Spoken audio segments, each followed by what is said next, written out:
we don't have a quorum since we only have 5 attending at the moment. But we can go ahead and get started at least. Yeah, some public comments. Yeah. Apologies, I was running behind this morning. And I know we do have a few comments. We have a few. Carol Hardy is first here in person. So Thanks for coming in. You're welcome. So just a note for everyone who's providing public comment, we have a lot today. And so if everyone can keep their comments to 2 minutes, that'll help us stay on track. So thank you. Thanks. Hi, thank you for having me today. Addressing my comments to the commission, I did put them in a statement that was filed. My name is Carol Hardy. I'm a forest ecologist and I teach at Portland State University, but I'm here today representing the Forest Park Conservancy. I am on their board. We are an organization tasked by the people of Portland to protect the ecological health of Forest Park and to provide equitable access to its green spaces. I'm here today voice opposition to PGE's Harborton project that proposes initially to cut 4.7 acres of the most pristine habitat in the north unit of Forest Park. It's home of the protected northern red-legged frog and hundreds of other wildlife species. We voice our opposition because PGE's proposal, among other things, does not meet the approval criteria for exceptions under the city's Forest Park Natural Resource Management Plan. Specifically, there are alternatives that exist to upgrade these power lines outside the park, as documented in a report that they hired that report and received it 2 years ago, although it wasn't released until a couple of months ago to the public and the agencies. They do not meet the mitigation criteria. Mitigation has to happen within the unit. Even if you consider mitigating outside the unit, there is no way to replace the near old growth forest that would be removed through this proposal. Lastly, their proposal is incomplete. As staff has said, phase 5 of this project will remove an additional 15 acres of forest in the same unit. And they have done no environmental impact. There are salmon bearing streams in that area of the park. And lastly, Forest Park Conservancy has repeatedly asked PGE for details about their plans for this area because they have made this known since 2015. We have not gotten any answers to our questions before they released their plan. So we asked PGE to come back to the table and plan how we can deliver reliable power to the people of Portland. I not only represent my opinion, the opinion of FPC staff, but thousands and thousands of Portlanders who have tasked us with protecting this park and who have raised their voice in the last few months to not only Forest Park, but Sierra Club and Bird Alliance of Oregon. So those are my comments. I am happy to answer any questions online, offline. All right, Albert Kaufman is next. So I see Albert online. I'll bring him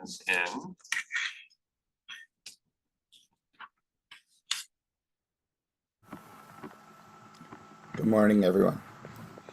I just want to say, first off, my heart goes out to the folks in Southern California right now, and really around the world who are experiencing the intensity of forest fire. You know, Eastern Oregon burned more last year than it ever has in our lifetimes, and now you know, we're seeing the effects in an urban setting.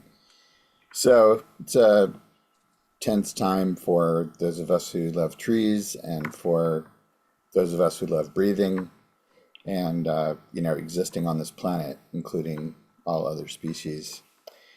So, you know, just to reiterate what the woman who just spoke said, the idea of clear cutting Forest Park just seems like a really awful one to me. I'm part of the Shade Equity Coalition as well, and I'm also here representing the We Keep Trees Standing group. And lately I've been wondering if I should rename it to We Try to Keep Trees Standing, because we more often, I think, fail. We have successes. We were able to pressure the city of Gresham to purchase a large swath of trees out that way.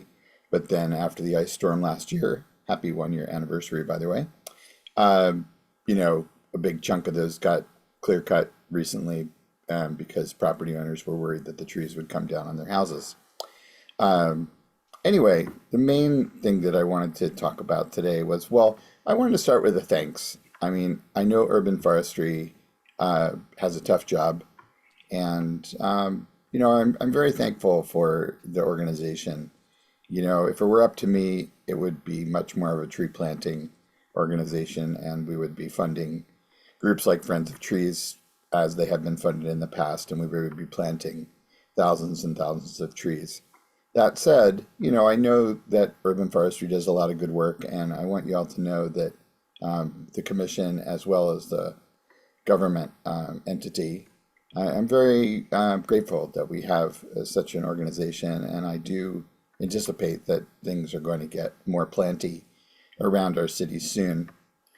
Um, that said, we could start any day and make Albert happy by funding Friends of Trees and other organizations to get more trees in the ground. Normally this time of year, I'd be contacting my neighbors to make sure that everybody who wanted trees was going to get them, and then, organizing Grand Central Bakery to donate muffins and have a big gathering at a church somewhere and pick up trucks and go out and plant trees together. And I really feel like that is something that is just missing from our landscape. The community building that happened during the years of massive tree planting in our region is just something that is missing.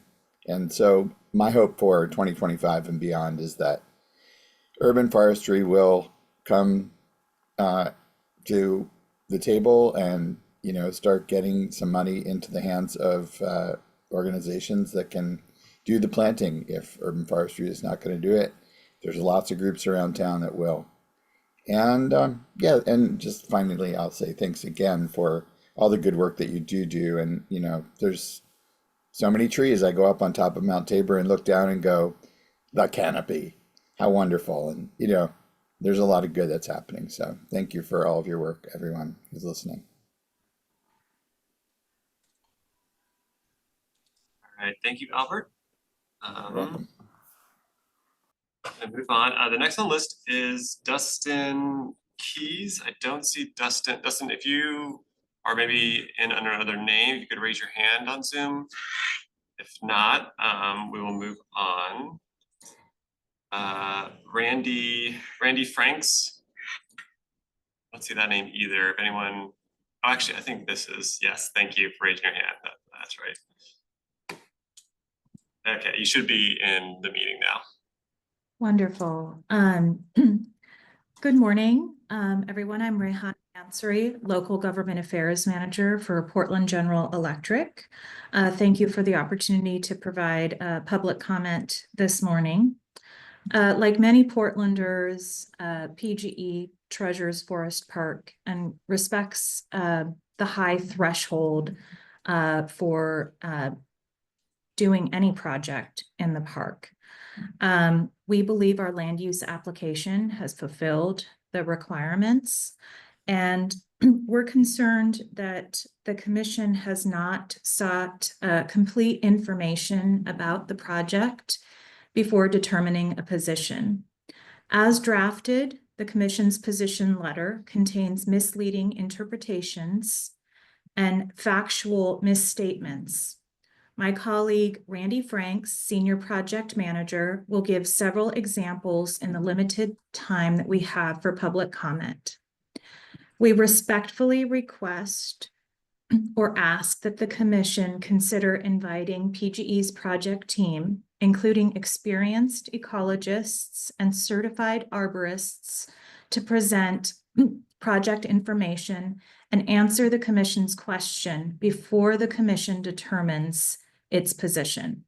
And with that, I'll turn it over to Randy Franks. Thank you. I'd also like to express my thanks to the commission for this opportunity to provide a comment. My name is Randy Frakes. I'm a senior project manager at Portland General Electric, and I am overseeing the Harborton Reliability Phase 3 project. First example I have is that the letter asserts, quote, "No new trees would ever be planted or otherwise allowed to grow back in this area," end quote. PGE's mitigation plan includes planting 388 new Oregon white oak trees, which is an Oregon Conservation Strategy habitat. These would be placed in the easement in the area, as well as 418 shorter stature trees planted in the park. PGE does not propose any permanent filling of streams. As part of the project, PGE has voluntarily included replacement of a failing culvert that is causing significant hillside erosion. This culvert replacement does require a permit associated with, quote, stream fill. However, there is no degradation of stream function, and there's a clear benefit to the park, its environmental resources, and its users from PGE performing this work. As drafted, the letter is misleading. The commission received a briefing from Portland Parks and Recreation staff on December 19th, 2024, explaining that the project could not be approved unless it demonstrates there are, quote, no practicable alternative locations within Forest Park suitable for the use, which would have lower impact on resources, end quote. This project is clearly cited in the only practicable location for it within the park, and so it meets this approval criteria.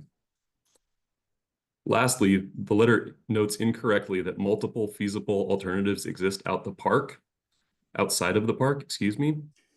This statement has been the subject of misinformation shared in newsletters and on social media in recent weeks. And in the time before the commission meets next, I would urge you to visit www.portlandgeneralprojects.com and view the project's Get the Facts summary to avoid this and other misperceptions that are circulating. I'll reiterate my colleague's offer that the experts who developed this project, which include experienced ecologists who have developed plans for utility projects in the park that have been successfully constructed, as well as certified arborists, would be happy to meet with this commission, explain the project, and answer its questions if invited to do so. We thank you for your considerations of our comments this morning.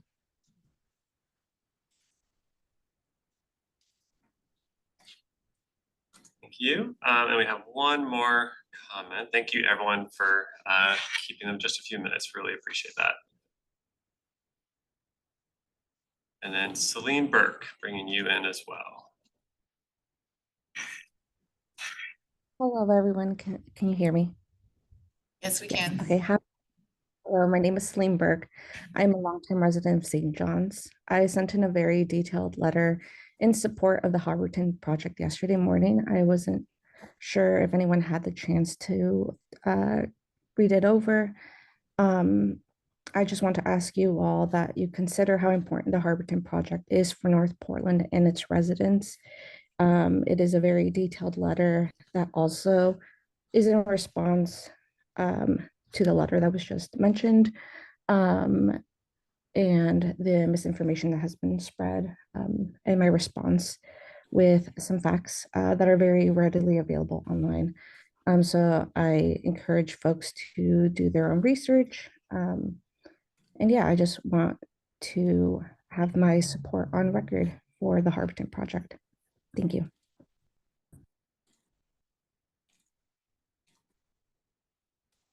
Thank you.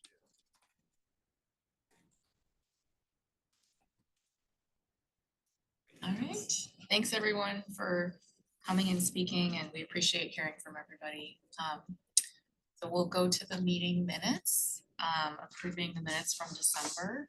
Are there any edits or changes that we should be considering for the meeting minutes?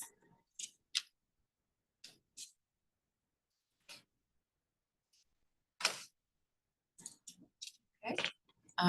Is there a motion to approve the minutes from December? I can make a motion to approve the minutes as written.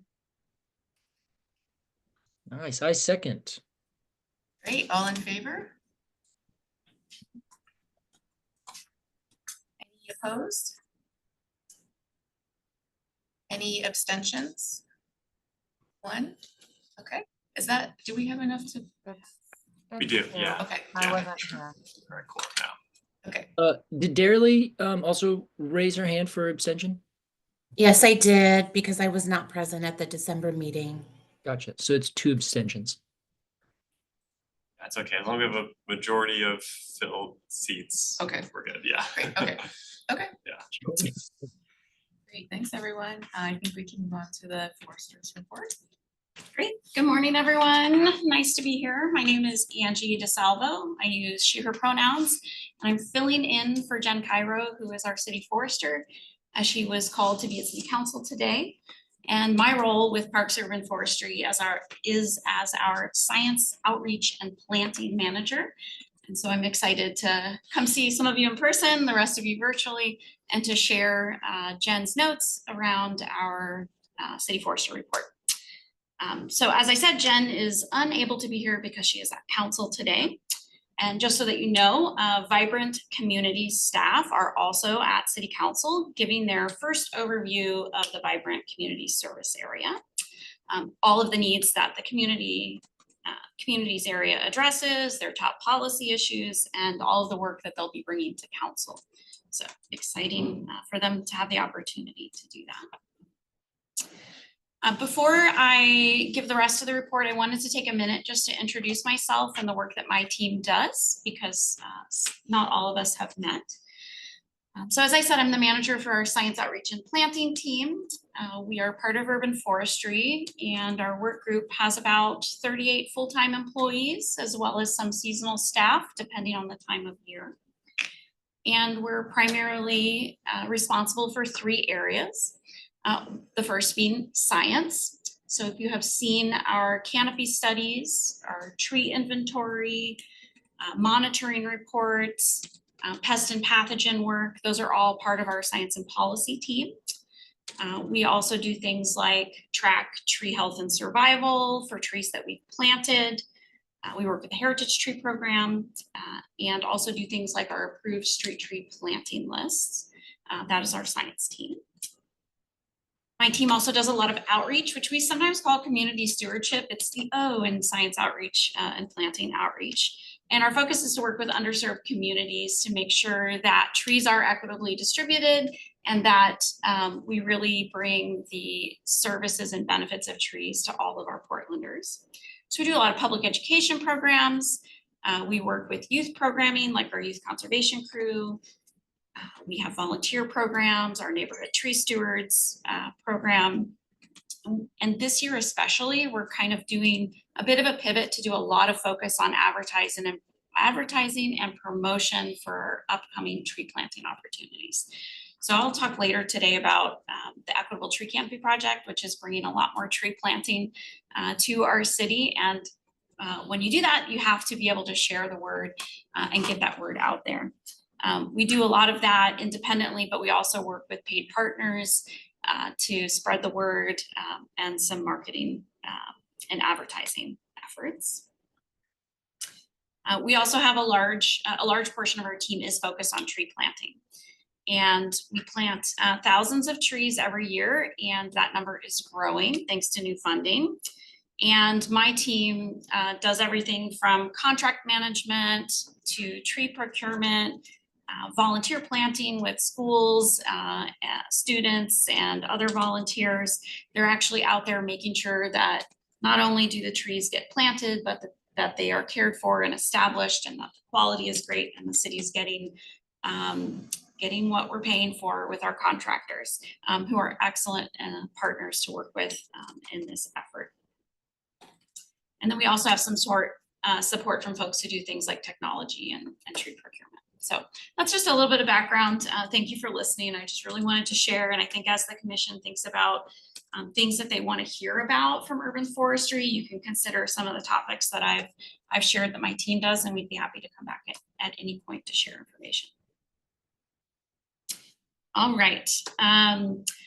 Brief update on tree protection and care. So since last year, there has been some movement with the city on this new PSEF funded program called Tree Protection and Care. This is what the UFC wrote a letter to the mayor and the city about last month. And specifically, we wanted to share that Urban Forestry has obtained approval for some of those TPC positions that we have been requesting from the Bureau of Human Resources. So that's good news. Those positions are necessary to keep building and developing the TPC programs.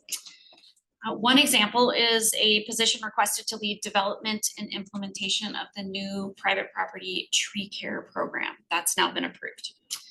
Some others have not yet been received, but we're hopeful. This is a good sign that more are coming and the process is working. So once BHR approval is received, we will start doing the recruitment process and advertising positions for applicants. Okay, next, trees and the curb zone. Do you want to present or would you like me to present? Sure, yeah, no, I can do it. So update on the trees in the curb zone project. For just quick refresher, this is the project where PBOT is leading this work in partnership with Urban Forestry. Bureau of Environmental Services has provided the funding and is a close partner as well. This is removing on-street parking and building tree planting facilities within the street. These are in mostly in Southeast Portland in the Lentz area. Obviously high heat island areas of the city, and these are on streets that don't have an existing planting strip. So it's a curb tight street where normally we would not be able to plant any trees. So update that the facilities have been built. The soil has been excavated and filled based on soil requirements that Urban Forestry developed. And Urban Forestry contractors are going to be planting trees in those facilities on January 21st and January 22nd. We're getting, I believe, 15 trees in with this phase of the project. This is just phase one. We're already working on locations for phase two, and we're expecting, I want to say, maybe 30 to 40 trees in phase two. So phase one has really been about designing these facilities, understanding what the engineering specs of them are going to be, confirming costs with the contractors, and then getting the trees in the ground. And then phase two should be in the same general area of the city, just with a lot more trees being planted. So very excited to see this happen. There's a great Trees for Life Oregon article about this as well. If you are on their newsletter, there's some really good information on the project there as well. Thanks. Thanks, Brian. Okay, next, just a reminder that the next February meeting, the focus is going to be on the Portland Urban Forest Plan. And then my last item is to give an update on the budget and parks operations levy. So usually by this time in the annual budget cycle, budget development for the new fiscal year has already come to UFC. This year that timeline has been moved back, and that's predominantly due to the new form of government and the new city council. So in the meantime, as you've heard here in city communications and the local media, there are significant reductions that will need to be made in the coming fiscal year 25-26 budget. And that's to address increased cost and reduce general fund revenue. As you've also heard here, as directed by a unanimous November 2024 resolution passed by the former city council, PBR is preparing to bring a parks levy referral to the new city council. That will happen early this spring for their consideration to refer that to the May or November 25 ballot. One of the options that's been shared with the mayor and city council members in the past few weeks through a series of briefings is for a levy with a higher rate of $1.60 per $1,000 of assessed value. That, if it's passed by voters, would sustain current services. If a levy is not referred and approved by voters, PPNR services would be reduced significantly because the levy is supporting an increasing percentage of all of PPNR's operations. So renewal at the current rate, the present rate of 80 cents per $1,000 of assessed value is forecasted to result in a 25% reduction in operational services. We expect that budget to be here at UFC in the coming months. And I'm going to now turn it to Brian to talk about sort of next steps with UFC. Yeah, so City Council is expected to consider referring this to the ballot in early February, which would be before the commission's next meeting. The Parks Board is submitting a statement to City Council supporting the referral. If the UFC would like to do that, we'd want to schedule a briefing to have Parks staff come provide more information on the levy, the impacts of it, the impacts of the next phase not being at the increased rate. So if we were to do that, we would have to schedule a special meeting of the UFC. We'd have to meet before the normally scheduled February meeting, probably in the next 2 weeks. So wanted to float that. We don't need to determine a date right now. I can send out a poll after this meeting with some options, but just want to get a general thumbs up, thumbs down if folks would be interested in having a special meeting so that you can submit a statement to City Council. See a few thumbs up. Okay, enough to put out a poll and see if we can get anyone. Oh, the agent's here. Great. Great. Okay, thanks. That's all we needed to spend time on today. I will throw together. Well, actually, before I do that, do people have general preference if you're to do this? Evening meetings stick to the same 9:30 that we typically do. If people have preferences of when their availability is kind of easiest to coordinate with. Maybe just a few different options. Put it in the poll. Okay, sounds good. I see Darrelly has her hand raised. I was just going to answer your question. I think my preference would be either to keep it at the same time, since I have that time already blocked out kind of historically, or evening meetings. I could attend in person, which I would love to be able to do that at some point. Oh, great. Yeah. Yeah, perfect. Unfortunately, I think this would only, it'd be probably an hour, so it wouldn't be as long as our typical meetings. We just have a single topic. So that's great. I'll put together a few options to set that out this afternoon. Thanks, everyone. Great, and that's it for Yeah, City okay. Forestry report. Yeah. All right, well, now we're a little bit ahead I know, on look time, at that. but this might take up a little more time, so we'll see. So our next agenda item is to talk about the PGE statement, which we heard some public comment on this morning, and have some discussion about that, and then hopefully approve a version of it for forward.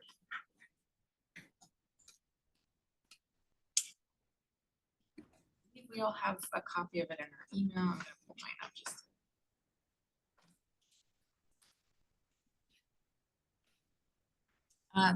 Co-Chair Feldstein.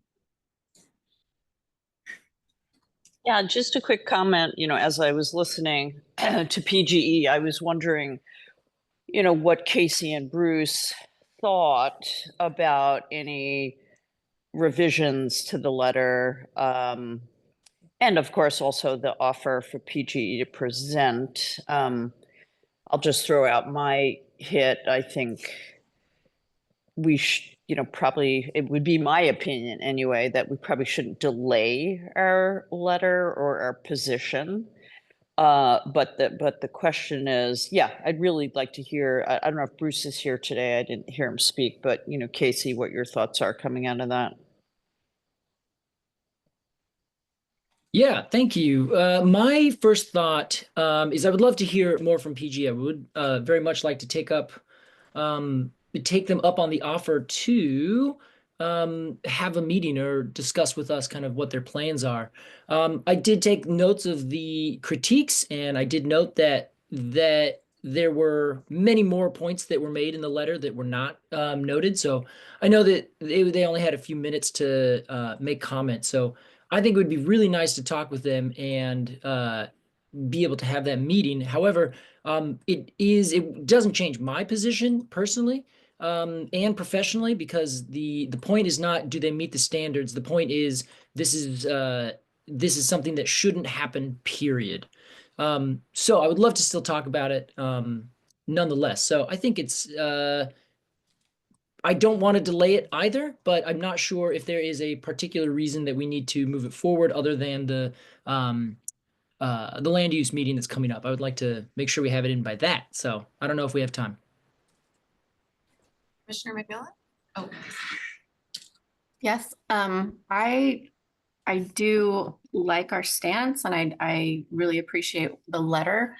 But I think if we have facts that are just blatantly incorrect, that the entire letter might be disregarded. That I love the idea that we sit down with PG&E and sit and go through those facts that they are claiming are just blatantly wrong and do some correction before handing it in. Just to hear both sides. thanks.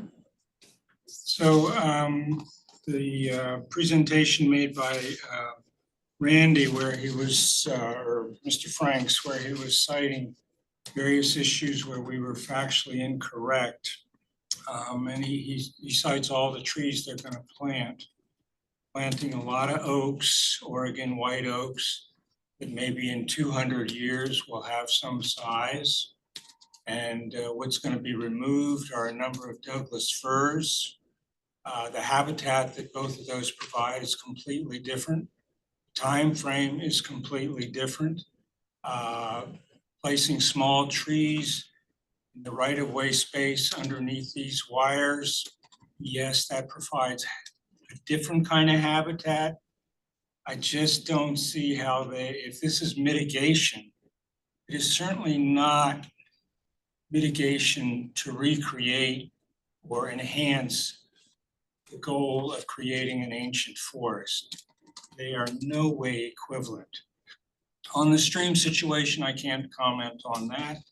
Alternatives that were explored. My understanding of what I read from PG, that PG presented, or the consultants, there was not a lot of detail on when they explored the details. They had a nice little colored chart and they used different colors to say whether something was a deal breaker, or was problematic or not. They didn't go into any details. It looked to me that what they were saying, it's gonna cost them too much to explore any of these alternatives. But they're fine with putting the cost on Portland residents and the loss of this habitat in Forest Park that will never be replaced. So to me, it seems like it's a PGE saying, we can't afford this. And so we need to have this public space. I don't agree with that. I think the space is precious and the commons are precious. And I'm not very confident in the veracity of PGE. I'm aware of their past with their Trojan nuclear power plant. I'm aware of their present stand where they oppose public power with a lot of money.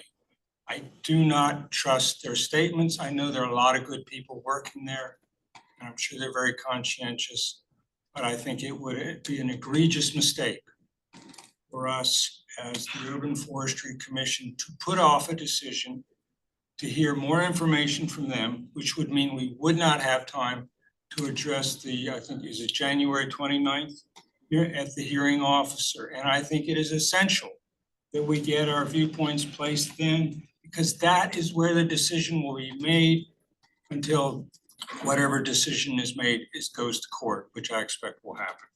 So I strongly encourage my fellow commissioners we can ding around our letter if we wish, but I think we need to come out strongly in opposition to the use of this precious space in Forest Park. Commissioner Bechtold? I believe Megan was before me. Oh, okay, gotcha. Oh, you can go there, or I can. My question is just, I was not at the December meeting and I read the meeting notes, but this is why you don't vote when you weren't there for the meeting minutes. You can't really fully characterize the tenor of the conversation. A question that I have, because I know a lot of conversation has also been around the alternatives, and I don't feel like I understand the alternatives from those meeting minutes, and it seemed like a lot of the answers from the city was that they couldn't speak to the alternatives either. So is there just any additional context that anybody has about those alternatives? Because, I feel like having a full understanding helps you have a nuanced response, and I don't feel like I did, at least from the meeting minutes, and I missed the presentation. Question. Yeah, so the presentation that came to the commission from park staff at the last meeting, that was based on the filing that PGE submitted. So use the information from the permit application, which was deemed complete at that point. Parks did represent both the project as it was presented and the concerns that Parks has. And there is a report, it's called the Toth report. It was actually in one of the attachments the commission received just in the last few days. It was attached to one of the public comments. And so that report details the alternatives. There is one alternative I think that stood out that would, I believe, follow a route along Highway 30. That is one of the alternatives that was considered. Obviously, there are drawbacks and benefits to that approach. I think from Parks' perspective, their role is not to assess the alternatives since they don't have necessary qualifications to vet transmission line projects. Parks reviews the project against the standards that are in the zoning code specific to the forest park plan. And so that is where Parks comments are, because there are standards within that need to be met in order for a project to be conducted within the park. It typically needs to have a park use.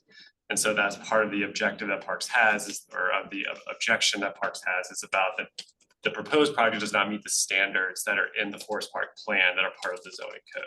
So that's just kind of clarifying where Parks' role in terms of submitting comments for the land use hearing. It does not get into assessing the feasibility of the alternatives that PGE considered.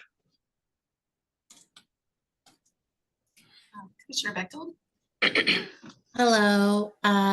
First, for the record, I'm identifying myself that I'm speaking as a PGE employee because I am currently employed by PGE and am the wildfire attorney. So a couple of points. One, the December meeting, which I was present for and I did listen in on, the City of Portland permitting staff spoke about the alternatives presented by PGE and actually made comments that PGE did a thorough assessment of the alternatives. And I believe if that meeting is recorded, that statement will be in there. And as with any of these meetings, this is a highly complex project. So I think having discussions about the alternatives and everything that was reviewed is hard to capture in these short meetings, just kind of generally on both sides. So if, for example, park staff wasn't able to go through things, it doesn't mean that that information doesn't exist. It just maybe there wasn't sufficient time to address those things. And that is the same for when PGE is maybe appearing, at community meetings, for example. They may not be able to go through all the details of the alternatives because the time doesn't allow, or for the complexity. So I just want to put that out there as that's just a practical matter. In terms of the alternatives and any statements about PGE saying alternatives are too expensive and we couldn't afford it, just as a reminder that we as customers of PGE pay for those projects in our rates. And so there may be times where it's not feasible or it's too expensive because it would cost the customers an exorbitant amount of money to pay for those alternatives or something like that. It's not, I think we have to recognize the relationship between PGE and the customers who pay the rate base. It's a complex relationship, but that is ultimately where the funding comes from for these projects. And so if something is expensive, there's likely a relationship to our ability or willingness to pay. And in the December meeting, PGE was not present to answer any questions that were raised about our proposal or project plan.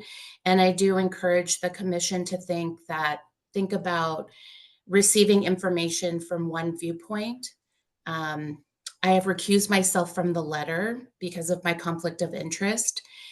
So I will not comment about what my other esteemed members view as the viewpoint, but I want to echo what Commissioner McMillan said about the validity or veracity of the letter and the strength of the letter when it contains information that's not accurate. So maybe if there's not an inclination to rewrite the letter or change or to delay, perhaps maybe the work group just wants to focus on those items that were pointed out as being inaccurate and maybe rewriting those sections, because I think we hold a very prominent place in the community, and we owe it to our community to speak accurately and to present them with information that is based on facts and not just our viewing kind of a biased lens of facts. So if somebody has said on the record that information is not accurate and it can be proved to be inaccurate, I have a concern about us putting our name on it.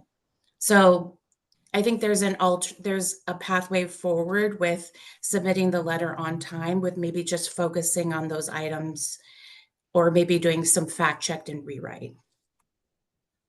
Thank you, Commissioner Bechtold. And I see your hand, Co-Chair Philstein. I just want to quickly say, I really agree with that. And I agree with Commissioner McMillan about, like, especially as a co-chair, my name is on there. I haven't responded yet to this letter because I didn't feel informed enough to say, like, I can say this is factual, but I totally agree. And I do wonder about, we're talking about meeting outside of our regular time.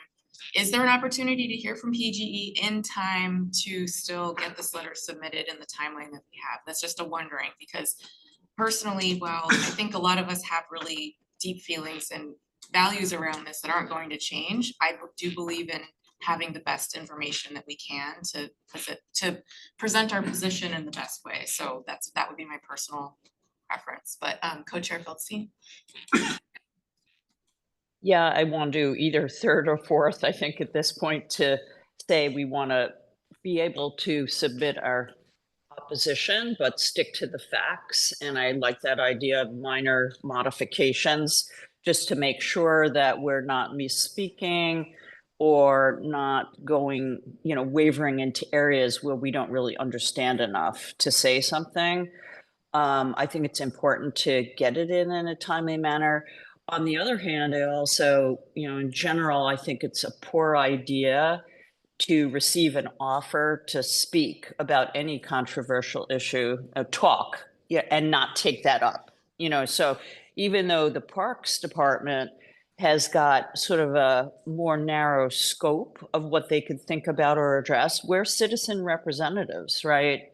And, there's not that many of us across different committees. So I think it's really wise to, at some point, have PGE come and say what they're going to say. I think it's probably going to be tough to get them in a timely enough manner to wait for any kind of revisions for them. Anyway, those are just some of my thoughts. And that is something we had asked for a couple meetings ago also, that could we get someone in? So this hasn't, we have had that request out. Commissioner Bechtold? I do think that this is important to PGE, and I do think if we wanted to meet with them before the deadline submission, that at the very least we could ask, and if they don't make themselves available or it doesn't work out, okay, but I think we owe it to ourselves to say, when we put forth a position, that we looked at both sides and we're putting forth a position that's well supported.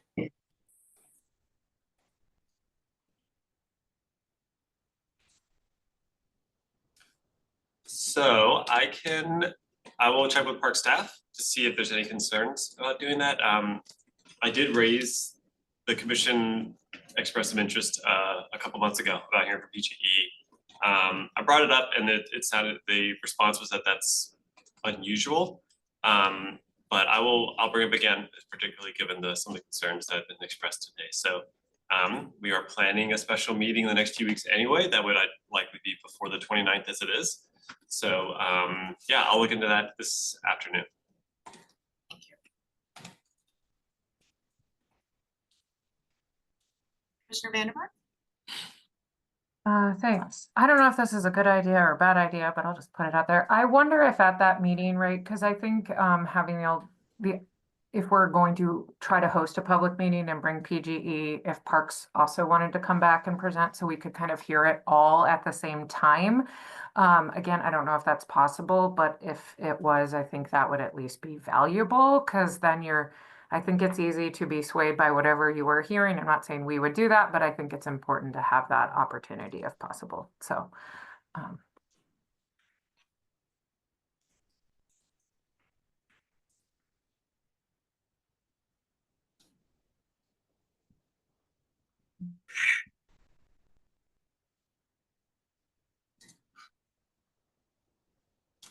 Okay, so it sounds like next steps, Brian will be looking into the feasibility of something like that, and are we thinking it would be open? I guess it would need to be open to the public if we're gonna be meeting It would with be, a quorum. Yeah. So, and we know that this is, obviously, we've got a lot of comments today, so there's probably other folks who would be interested to hear more, so it might become a longer it might be, meeting. yeah. Just thinking. As long as everyone's open to it. Yeah. I see Commissioner Clapp. Commissioner Clapp? Yeah, thanks. I'm going to be unable to do anything until probably somewhere around the 26th. So whatever meeting happens between now and then, I could hopefully be able to attend, but I'll be traveling and I have another project that's taking up 99% of my time, everything except these 2 hours. So yeah, I wouldn't be able to do it, but I support everyone doing it. And I would also want to echo what some folks have said about specifically not missing that deadline. So I don't want this to get dragged out. And I know Darely noted that PGE is likely open to get this done quickly. And so I think that needs to be done. I don't want, in an effort to, I want the effort to be done to make sure that we have all the facts straight. But I do want to be cognizant that talking to PGE is wonderful, but they are also one side of this. Talking to the city would be another side. I would very much doubt that we'd be able to have a private meeting between the city planners, or a public meeting even, with the city planners as one side kind of saying what they are talking about. That's what the land use is for. So that I don't think, I would be dubious if that happened, but I do want to see what Brian comes up with. So hey, I want to make sure that we get all the facts straight, and I'm with that. But I want to echo strongly that I don't want that to hinder us getting it in by the time that it needs to be in. So if something doesn't work, I think we are an independent group and we can make our own choices, and I think we should do that. And Commissioner McMillan? Well, just because we are short on time and we don't know if or when this meeting would happen, I suggest that we start working on the letter revisions immediately. That, all commissioners dive into a little more research, but that the revisions start happening internally. So when that meeting happens, we can make minor revisions, chop it up, add things, take things out, just to have the process not waiting on that meeting. I see some agreement from the nods and the thumbs up. Thank you. I can also send this statement as it is to the parks planners that have been working on this, and they can review for any factual issues also. Brian, can I actually also ask one other thing? Could you, or whoever is responsible, expedite getting November's meeting up on the internet? Or at least sent out to us? It would have been really helpful if we all had the recording. review. Yeah. Yeah, the recording from the December meeting. It's Sure been noted thing. that, yeah. So that would be really helpful because we asked a lot of questions to park staff that would be really great if we could hear their exact answers. Yeah, thanks. And I should note that half the things that we wrote in that letter are from that meeting. So that is where I got several of the facts that PGE is disputing. So that would be nice to be able to put those together. Oh, great process check, Coach Feldstein. Do we need to formally vote to have this go ahead with minor fact check? Yeah, so what action should we take right now? Because it sounds like we do want to make some changes, but we're kind of running out of time in this meeting, so we probably need a separate time to work on that. Or maybe we work asynchronously. I think it's okay. I don't think we need to vote. I think it's okay for them to start. They've already voted to draft the statement. This is continuing to draft it. And then they can come back at the next time we're able to meet before the 29th. Okay. So more to come.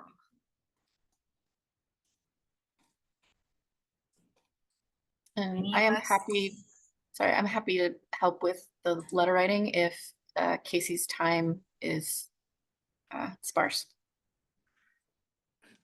Thank you, Commissioner McMillan. Any last thoughts or questions before we move to the next thing on our agenda?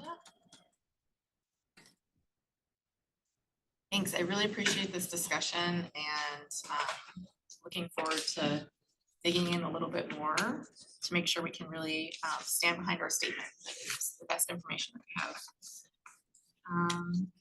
Okay, well, our next item is Equitable Tree Canopy Program update.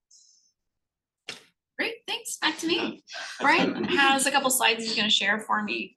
So I came in October, I believe, to give you all an overview of our tree planting program. So I don't want to be redundant from that meeting, but I wanted to dig in a little bit to talk about this new program, new funding initiative, and just give you a status update on where we're at. So that's the focus today.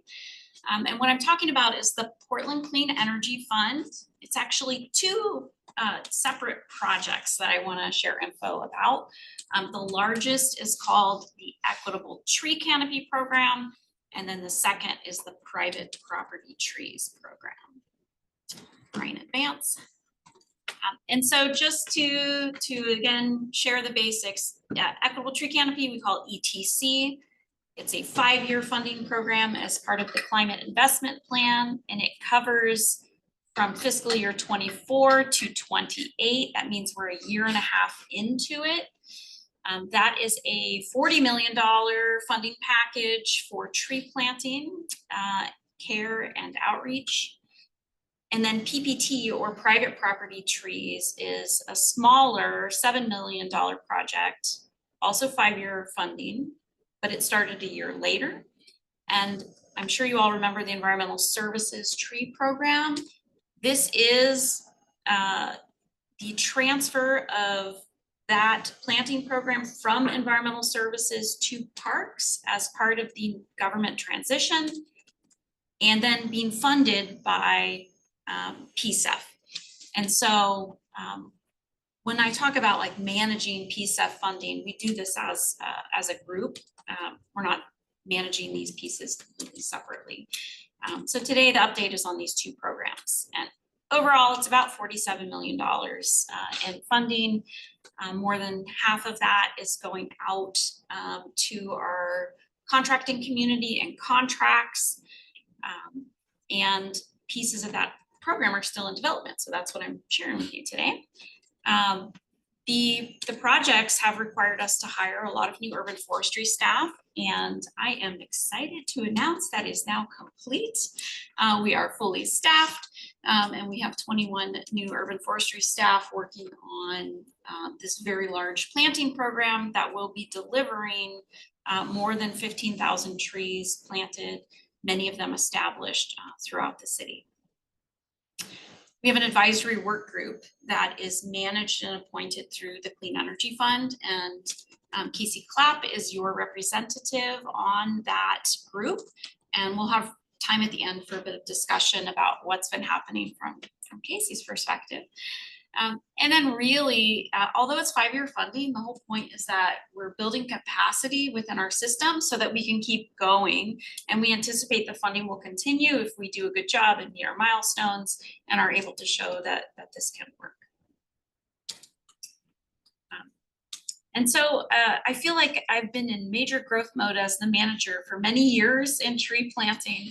And I wanted to just show this little historical figure with you here, going back to fiscal year 16, when Title 11 trees went into effect.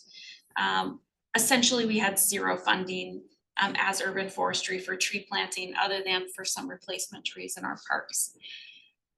Title 11 established a mitigation fund, which allowed us to use dollars that were paid into the fund generally from development when developers opted not to plant or to remove trees. It created a mitigation fund that we have been building programs off of to plant trees in areas of most need. So we have sort of this baseline number that we're continuing. We'll continue to plant about 3,500 trees every year as long as funding is coming into that mitigation fund. But those gray bars on top are all added capacity for PSEF. And so we're continuing that upward trajectory, and we have our work cut out for us over the next 5 years. And I know that many would like to see this done immediately, overnight, yesterday, but the reality is it takes time to build a program. And so we've allowed a 2-year ramp up period, and the work group has gotten started, they're advising, and we're just about to enter our official first planting year. We did about 1,000 additional trees in our yard tree giveaway program this past fall. That was successful, but the real big bump is coming in fiscal year 26. So a few accomplishments to date. I mentioned we're fully staffed. That is huge, and going from managing a team of 14 to growing that to 38 full-timers was an effort and a lift. And as of January 2nd, everyone is here, and we're getting them trained, and we're getting our programs developed all at the same time. We've spent a lot of time focusing on infrastructure and support for programs, so a lot of new technology. We have updated our priority service areas, which guide us on where to work based on income, demographics, and canopy levels. And so we have a clear path for us for neighborhoods to work in. We are implementing a new asset management system called Tree Plotter, which is a GIS-based system that is going to allow us to do better planning, to work directly with contractors, to work within our operations team so that planting can be integrated with other work orders. And we have the initial phase in, the state uses this, a lot of other small municipalities and large municipalities across the country do too. So it's pretty exciting to be able to plan and use Tree Plotter. And we're also integrating some of our systems with Zendesk, which is the 311 city system for receiving requests, whether it be for one type of service or another. We eventually hope that folks may be able to request a tree through Zendesk by calling the city's 311 group, potentially. But in the meantime, we're using it internally, getting ready to use it for streamlining. I mentioned the environmental services program. It's been officially transitioned, 2,700 trees and shrubs under establishment. We visited every single one, and we are continuing what we hope to be seamless to the public and recipients of these trees, a nice, easy transition as we finish the closeout of that program and then reimagine the next version of private tree planting to start in another year or so. And then when I came in October, I talked about a lot of the programs that we're developing. We're doing a pilot in our under-improved rights of way. We've expanded our yard tree giveaway, and we just an amazing planning session to get ready for the coming fiscal year, where we'll be adding another several thousand trees to our portfolio, working in new areas and in different ways. So we're embarking on that. And a lot of that is really hinges on getting our contracts in place, because we need our contracting community and our professional landscapers and arborists to do this work for us. So we've done a lot of outreach and workshops, and coming in the next month will be our first big public solicitation. And so we're hoping to get about 8 new contractors out of that process. If you know folks looking to do tree planting work in the next month, there'll be lots of announcements about where to find that.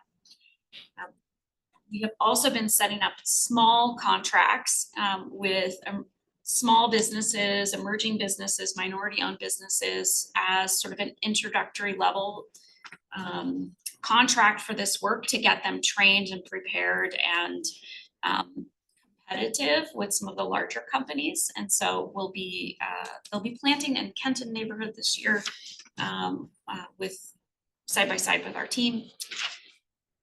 And lastly, we've been doing some partner contracts for outreach, and we'll be announcing opportunities for nonprofits or community groups to partner with us to promote planting opportunities this summer. So those will be coming up again soon.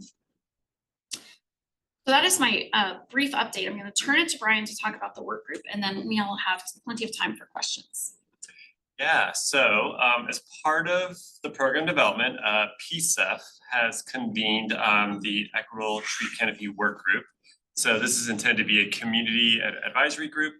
The members are on the screen here, and then Casey Clapp is the Urban Forestry Commission's representative on that group. So you can see that the work group is composed of it includes several nonprofit community organizations that are really invested in this work. And I believe PCEF is looking to add 1 or 2 more members. There's been interest in having maybe university faculty that has either environmental or public health background, just to help add to some of the expertise on that group. And then just a quick overview of what's been done. So the group met originally in the summer. They are meeting every other month. So they've met 3 times so far since I think late July. This has been a little bit of like an onboarding process. Urban Forestry has presented information on our program. We've given updates at each meeting on the progress made in terms of implementing the Equitable Tree Canopy program. There's been a lot of discussion on the work group's priorities, what they'd like to see come out of this program, especially looking at equity and some of the goals around who is receiving contracts, where is this money flowing to, who is benefiting both from the tree planting work itself, but also receiving these PCEF funded contracts. And the last meeting, which was in December, Urban Forestry staff didn't attend that one. That was for really the work group to focus internally. What do they want to accomplish? What are their priorities? So we heard that was a really productive work session for them as well. And then we've outlined a few potential future topics to bring to the work group. We want to be responsive to the requests the work group has, what information they want to have, but we also want to make sure we're sharing what we think are the critical areas for them to be weighing in on so that the program development can move forward. And these are things like geographic prioritization, where are we planting trees? Outreach is a really big component of this. There's a good size budget allocation to support outreach work. So what that looks like, love to have a field visit, which could be great for the work group, but also for the Urban Forestry Commission to go out and look at the trees that are being planted. And then obviously workforce and contractor development is a big part of this as well. So that's just like an overview of the work group. If Casey, Commissioner Clapp, as a representative, has anything that they want to share in terms of just how the work group's gone, the issues that have come up, any information for the commission there. Sure. Thanks, Brian and Angie. In this case, I don't have a whole lot to add. You really did a very good job, both of you, of kind of explaining what the work group is. At this point, we've met several times, but there has been more presentations to the work group than the work group actually getting to put their hands on something and really produce some good recommendations or guidelines or kind of advice to move things forward. It seems like we're still in the gearing up phase, trying to learn what it is we'd like to do. However, I will note that at the last meeting in December, we were asked very specifically, it was kind of a a meeting before the holidays to kind of say, hey, where's everyone at? Where do we want this to go in the new year? One thing that was very, very specific that Brenna Bell said was, we do not want to just get stuff told to us. As the work group, we very, very much want to have a more hands-on approach in order to move the ball forward and actually get things done as quickly as possible and use our expertise. You saw the list of people there. They are varied and quite connected into the community and the world of trees and tree planting. So right now, I think Brenda said it very well in saying that we are looking to actually not just have things said to us, but we want to provide feedback, and we want that feedback to be usable for the groups that are taking it on. So at this point, we have not had a whole lot to report in terms of things done. But the one thing that we did do that I was very happy about that I think will be helpful is we talked a lot about contracts, which is really fun. But we spent an entire meeting talking about contracts and how we want those to be done, and asked the city staff that was there presenting a lot of different questions about how the contracts are being put out, what are the requirements in them, are they too stringent, are they not stringent enough, these kinds of things. So that was really good. But again, it was more of us asking questions rather than kind of giving directions. And I think that's what the work group would like to be doing further on, is to be more of an advisory group saying, here's how we think the money should be spent. Here's where we think you guys should move forward. This comes from our expertise as well as our other ventures that we're involved with. So I think that's about it. Nothing really super huge from my end, but I'm happy to answer any questions. Commissioner Vandermark. Thank you, Commissioner Klepp. You may have already answered my question, but I'm still going to try to ask again. Is there, it sounds like you're talking about being responsive to content rather than directing, but has there been any through lines, a consistent kind of perspective that has been coming up from the folks on the work group? Like you're hearing there's a collective interest in X or Y. I'm just curious if there's been things that have bubbled to the top across a multitude of individuals, not just one strong opinion. I'm not super sure. I think one thing that has come up a bit, and this is probably just mostly for me, is trying to get things done as quickly as possible, and also getting things out into the world. So I know a lot of people are trying to show, or it has come up that we are trying to show that this money is actually being spent on trees, on actual things that you can tangibly see, and we're trying to make sure that that is put out there in front. But other than that, there hasn't really been a whole lot of kind of consensus, other than when Brenna said we want to actually do something, every head in the room was shaking very much yes. So that's something I can say for sure was loud and clear. But the rest of it, like I said, it's been more of the things that we've been taking in rather than kind of pushing out. So I know everyone's trying to get things done, I think, is the biggest through line. And also, anyone else can answer these questions if they have other opinions and they're informed. Yeah, I was just going to add to that. I think one of the through lines has been just really interested in contracts, like who's receiving the contract, benefiting from this. And so one of the sort of tangible things came out of that was having a member of the EDC work group on the committee that reviews response to the RFPs and is part of that scoring. So I think that's actually something that'll be on the January agenda, is having the ETC work group select who they'd like to have on that. So that's just kind of one tangible outcome that's come out of it. Chair Feldstein, co-chair. Yeah, Brian, thanks. That was almost exactly the answer to my question, but just a little bit more detail on that. So overall, how are these contracts reviewed? So I understand there'll be a member of this committee now on that, but give us kind of the full rundown and sort of scope of which departments and, citizen advisors and et cetera, are involved in that. Yeah, contracting is fun and challenging and a collaborative piece of work, I'll say. And I guess maybe I will start by saying that there are many contract cycles in this project. And so we're just at the very beginning stages. And so I've tried to let folks know that just because the first round may happen one way doesn't mean that that's how it will be forever. That's part of the excitement of having this work group, is that they can see, we can assess outcomes and then we can adjust. We've got another cycle coming the next year. Our challenge has been that we do not have enough contractors or interest to do the level of work that we need to do. And so we have focused on doing a lot of outreach and trying to gather interest. We have been working very closely with the city's central procurement team, as well as Parks and Rec's procurement team, and we are bound to follow city guidance and rules on how procurement process works.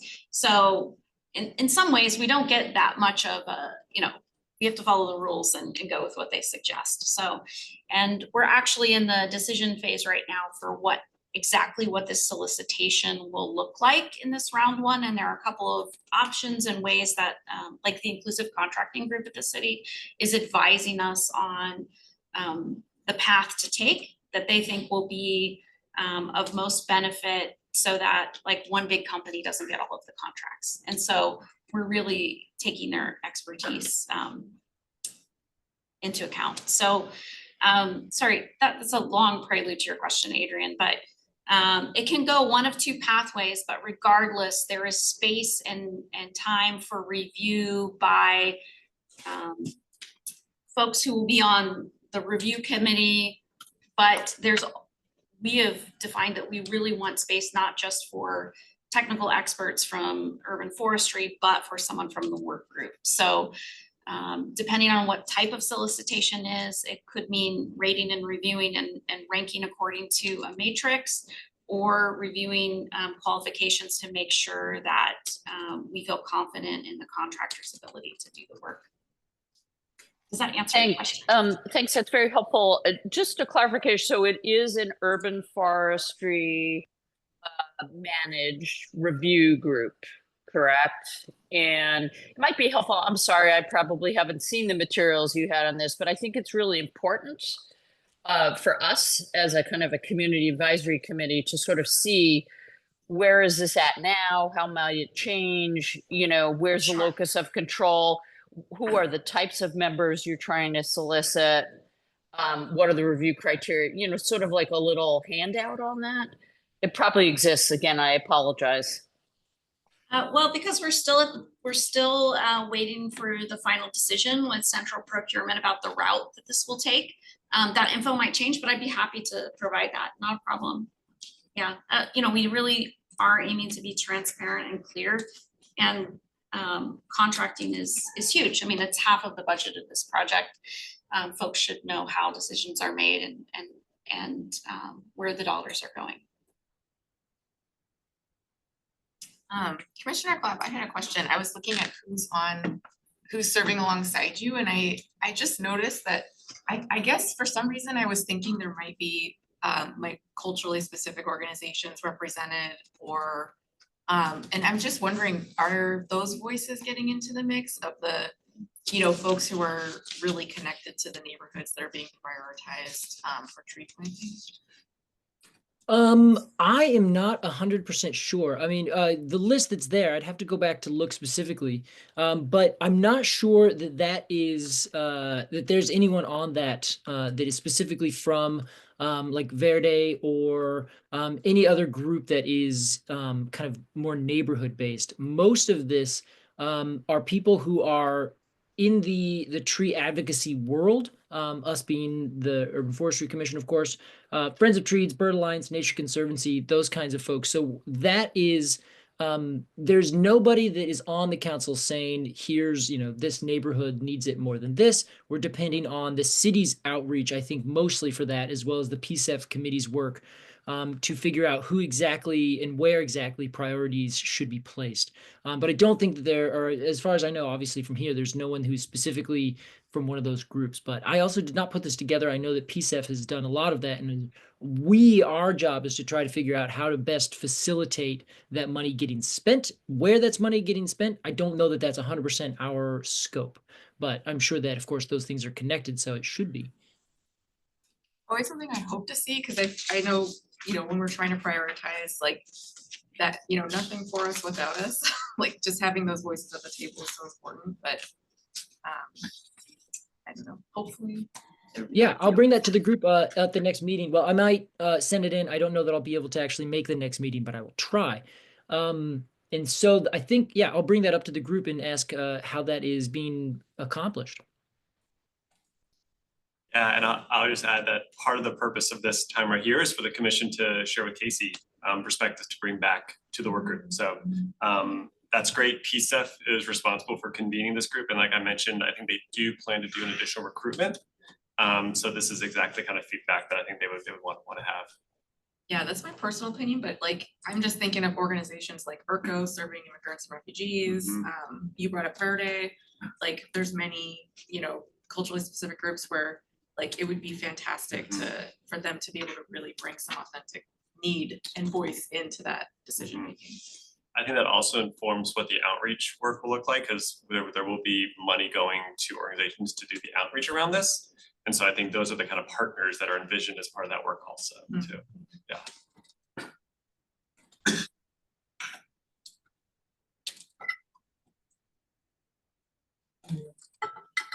Is there some sort of mandate on, I know it's no longer used, it used to be called affirmative action in contracting. I mean, it's a boatload of money that's going out.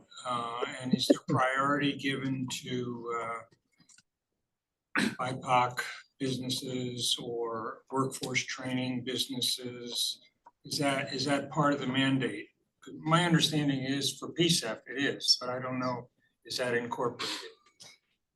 Yes, it is a key focus area for the project through PCEF is workforce development and contracting with companies who have not necessarily received funding before from the city, with the focus on, we often use, it's an acronym that's part of a state program of COVID, certification of business inclusion and diversity. It's a series of state certifications for minority-owned, women-owned, veteran-owned, emerging, et cetera, businesses. So our goal is to try and work with as many COVID certified businesses as we can, or groups that maybe they don't have their certification, but they would qualify otherwise. There's not a metric on like you must contract with X number, because we follow the city's procurement rules and how those are awarded. But to get there, the way that we've been doing that is one of our staff hires, Josue Mendoza, is our contractor development coordinator, and his job has been to do outreach with companies, particularly COVID companies, to gather interest, provide information on how to apply and be eligible, and we'll transition into providing support in the field for folks who are successful.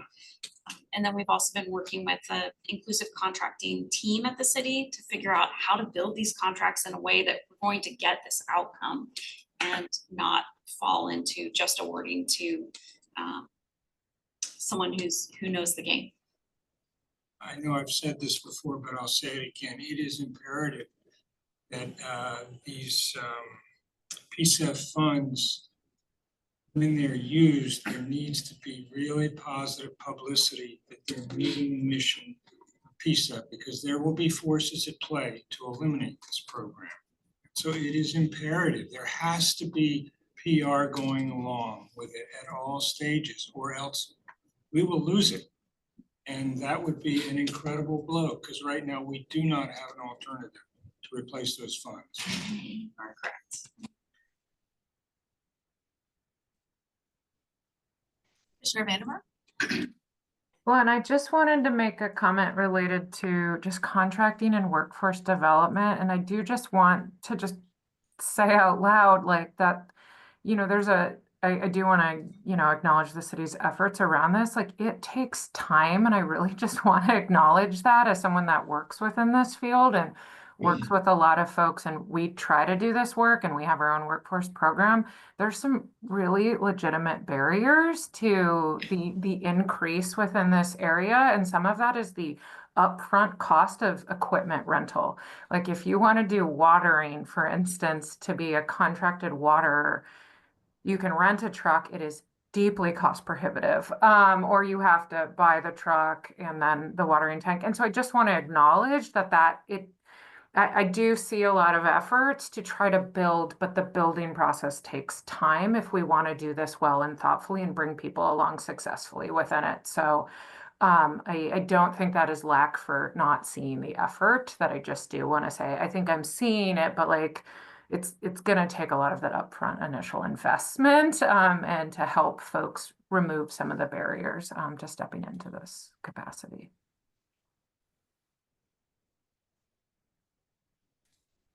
Chair Felstein?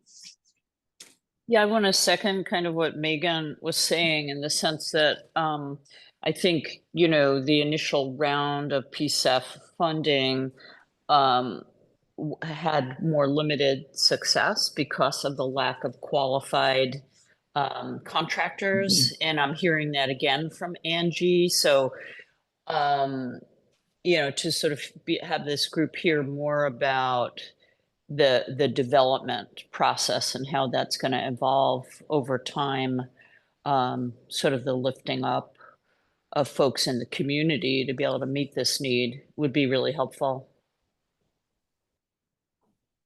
Yeah, and I'll say it's been super encouraging to see folks respond to our outreach.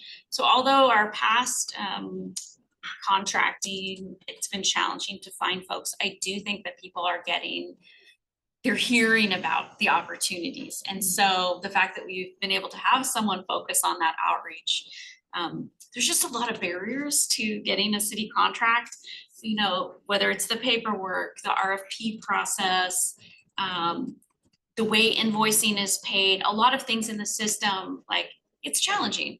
And so being able to address a lot of those questions up front has been helpful.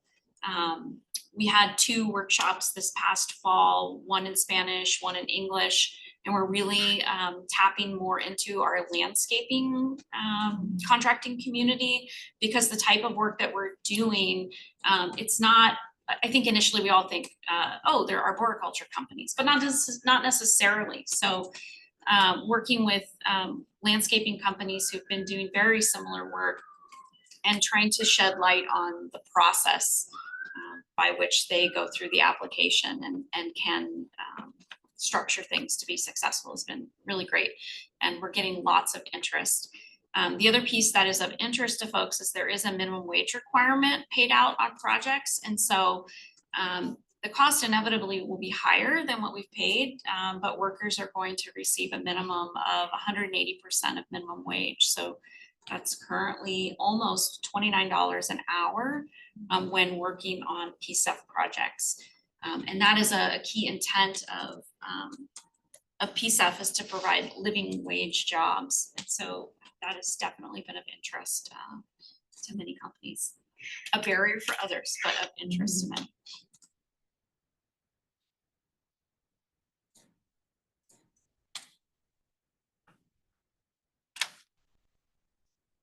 Fabulous. That's all I have. So thanks in terms of that. And if anyone has anything else they'd like, the next meeting, I believe, is on Monday, the 27th. So email it to me because, like I said, I won't be able to really do a whole lot until that day. Great. Thank you all. Yeah, thanks. Well, I think we can move on to our next item, which is the Elm monitoring report for 2024. Here, I'll at least appear very green.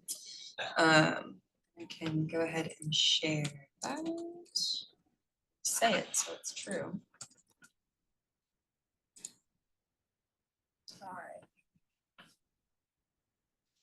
All right, so good morning, barely still. I'm Aislinn Leiterstyle. I'm the Elm Monitor. This will have been my 3rd season, and we're coming up on the 4th this summer. And this is Daniel Meisner, my supervisor and in charge of the pest and pathogen program. And we're here to give kind of a status update in large part on the Dutch elm disease monitoring program with some findings for 2024. And it's been a little while, so we'll also include the last 3 years of data for context too. So just an overview of the presentation. We'll go through some history of DED in Portland, the current elm management strategy, some stats from this year, and then program challenges and recommendations. And then we'll have time for questions towards the end, but feel free to interrupt if there are any clarifying points. And then maybe just to start us off very visually, this is a very pronounced example of Dutch elm disease in the park blocks. This one proceeded very rapidly during a heat wave last summer. And so a lot of the current monitoring efforts and challenges in the program are surrounding those heat effects. So we'll talk a little bit more about that in a minute here. So for the timeline, in the US broadly, the first case of DED in the US was discovered in Ohio in 1930. And we had many years of management experience and information to build off of before it arrived in Portland. And there was a dual outbreak in Portland and Eugene in 1986. It was after this that the city council passed an ordinance declaring it an emergency in Portland. And that is from which derives our requirement for rapid removal of infected elms. And then in 2017, one of the major changes that we're all very familiar with was the responsibility of adjacent property owners for trees in the right of way. And so in the bottom right, those are some images of like privately owned street trees that are the responsibility of that private owner. And then that also extends to city agencies as well. And so there's some different processes involved, but the adjacent property owner is responsible for the rapid removal of those elms. The primary goal of the program is limiting the spread, slowing it down as much as possible so that the canopy can infill and preserving that existing mature canopy as long as possible so that we can maintain that shade where it does exist, especially because many elms are planted in areas with many elms in those neighborhoods. And so making sure that we maintain at least some of those individuals makes a big difference over even 10 years. And so the 5-pronged approach that we take is primarily monitoring. So there's a seasonal elm monitor who spends most of every summer going through and looking at every elm in the city of Portland at least once, and spending a lot more time focusing on hotspots in particular, and responding to reports as well of from members of the public for symptomatic trees or just other health issues in elms. We also require the rapid removal of any dead, dying, or diseased elms. There's a 30-day timeline to either remove the tree or provide proof of a contract for removal. And we also provide the sampling and testing of any trees that show symptoms of DED. That includes streaking under the bark, which is required for the OSU Plant Clinic, which is who we partner with to test those samples. The elmwood itself also must go through approved disposal procedures. So we know that the elm bark beetles can be harbored in that elmwood even once it is the tree itself is removed.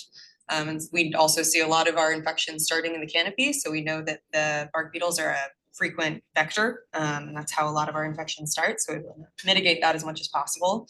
The UF crew inoculates 361 heritage and park elms every 3 years. So we split them into 3 groups and they're all on a 3-year treatment cycle.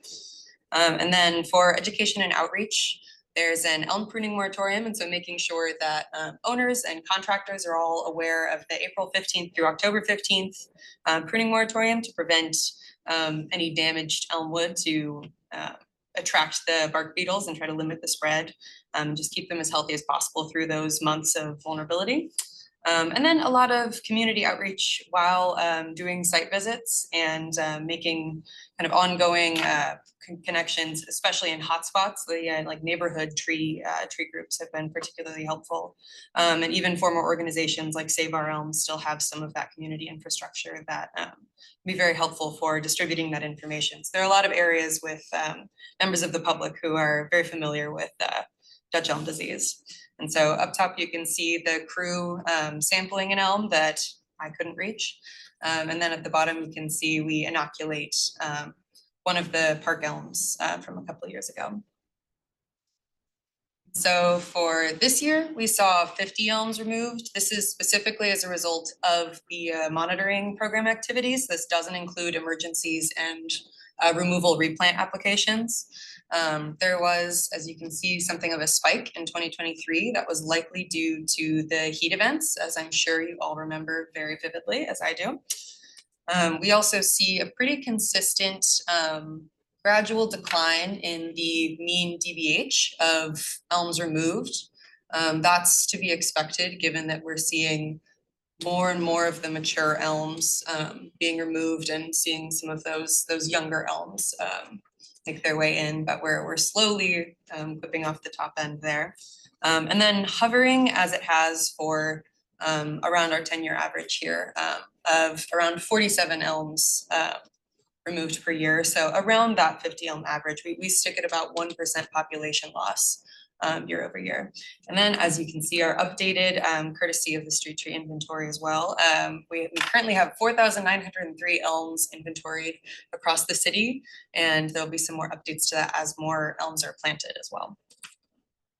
And so to get a sense of the distribution of these removals, you can see that it's largely concentrated within the central column of Portland, certainly, and largely in areas where there's already densely planted trees, more so than in other areas, and denser canopy as well. So for 2024 are the orange removals here, and you can see that most of them are adjacent to, or at least in the same neighborhood as removals from the 3 years preceding. So we mostly see spread either along the, like down a line in a right of way, oftentimes via root grafting, or just in the same neighborhood. You can see Eastmoreland and Ladd's Addition, if you're familiar in Southeast Portland, are definitely illustrations where you see a lot of this, you know, over the course of 4 years, you'll just see one after the other year over year. And so it's a lot of monitoring near areas that have seen recent removals tends to be where we see the most. There aren't a lot of, as you can see by the fact that there are elms out there in Northeast Portland, but we don't see a lot of those infections starting unless there are other declining elms nearby. There have been recent infections. So we get a sense of how far the bark beetles are actually traveling and staying within hotspots most of the time. And so for our park elm removal specifically, we had 11 total with a slightly lower mean DBH and a slightly higher percentage removed. This is likely due to just increased monitoring. We have a lot more, we have a high density of trained eyes on those elms. And so we see, we're able to respond pretty rapidly to those. This is a pretty normal. These are the parks that we see removals in fairly frequently. The park blocks in particular, the South Park blocks lost a lot in one area this year. But otherwise we see them distributed pretty generally. You can see one of the elms in the process of being removed in South Park blocks in the top image there. And for some challenges and how we responded to them, and will continue to do so. We do have a lot of dead and infected elms that historically have remained past that 30-day mark, largely due to just the challenges of scheduling that tree work.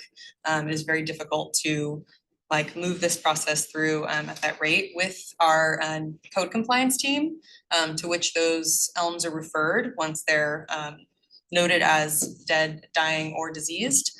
That has accelerated that timeline a lot internally, as has our enhanced capacity within operations to be able to remove park elms. And just to be able to accelerate that timeline a lot in the last few years. So it's made a very big difference for our capacity.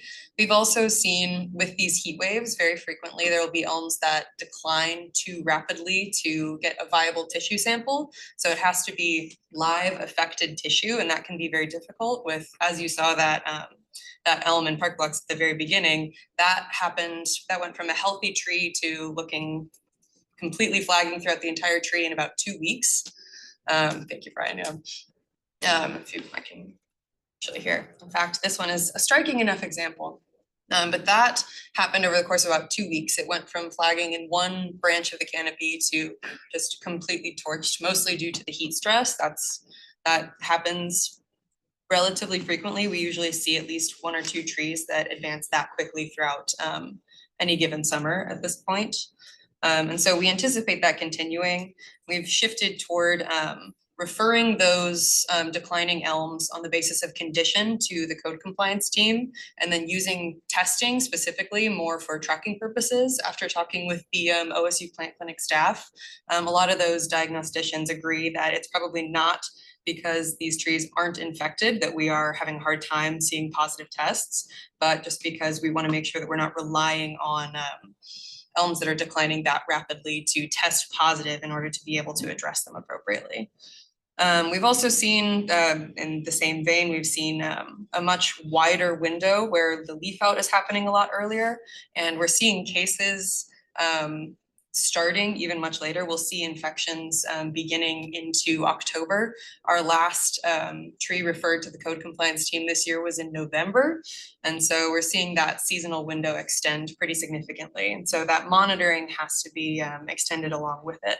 And also trying to make sure that we're emphasizing, like educating residents on knowing what to look for in the symptoms particularly within hotspots.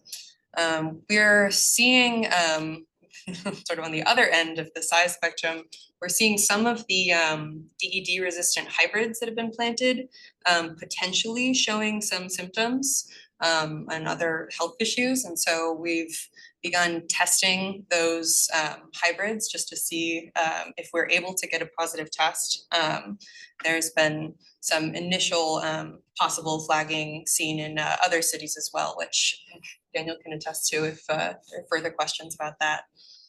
So just continuing to monitor those and maybe increasing some of those younger hybrid species that we're seeing and focusing the monitoring more on those specimens. And then also, as is often the case, it certainly makes the monitoring much more effective and efficient when we have more eyes on these elms that are able to spot the flagging earlier when it advances as rapidly as it can. And so doing some more outreach, we have some updated materials to go out this summer, certainly, and making sure that that website is up to date. So a lot of that is reaching out through community organizations and just while on site. So this is in Ladd's Addition in particular, there are, and Eastmoreland, those are 2 neighborhoods that see a lot of residential removals every year. And so there are some frequent flyers that are very helpful in watching for those elms. And so making sure that we have the public well educated on symptoms and what to look for and how it may be distinct from a dead branch or heat stress, which has been very helpful before.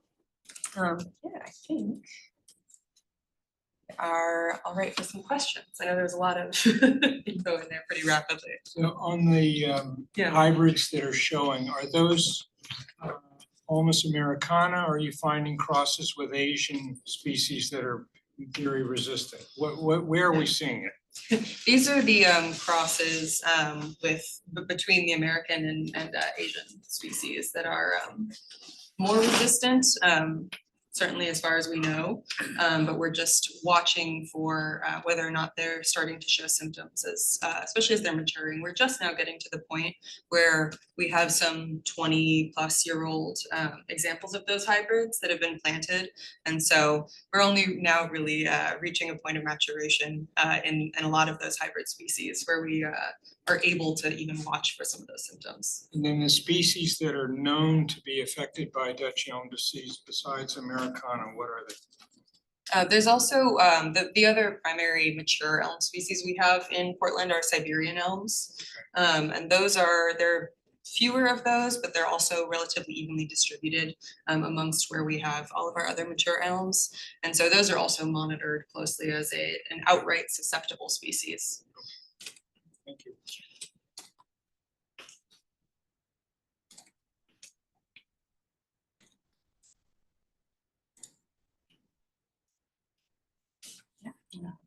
Hopefully that's answered all your questions. There you go. I guess I had one, like, Yeah. if you do find that some of these hybrids do end up being susceptible, is that something that you'll be thinking about in terms of like recommended trees to be planted? Yes, we will look into that in the future. As of right now, we really don't have enough information to make any recommendations on changes to planting or programs. We suspect that some of the DED resistant hybrids are not as resistant as once thought, and but it's unclear at this point. Right now, it's mostly shifting those monitoring efforts to make sure that we're watching closely for that. So we you can get that. yeah, we can start accumulating some of that now that there are even enough trees to actually gather the data on present throughout Portland. So if I could interject in there, elms in Portland, I won't talk about Dutch elm disease, but they get large.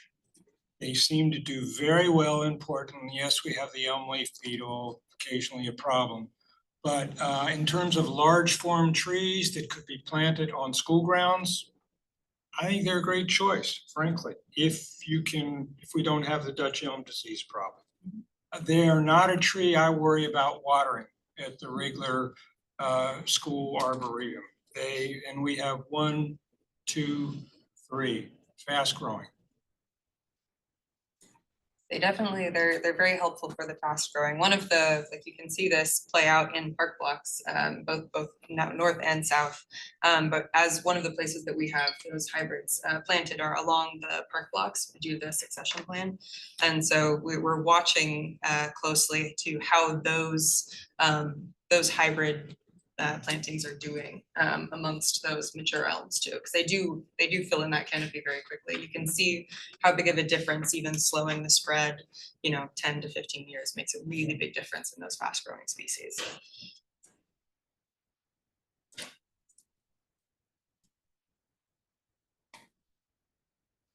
Any other questions or commissioners?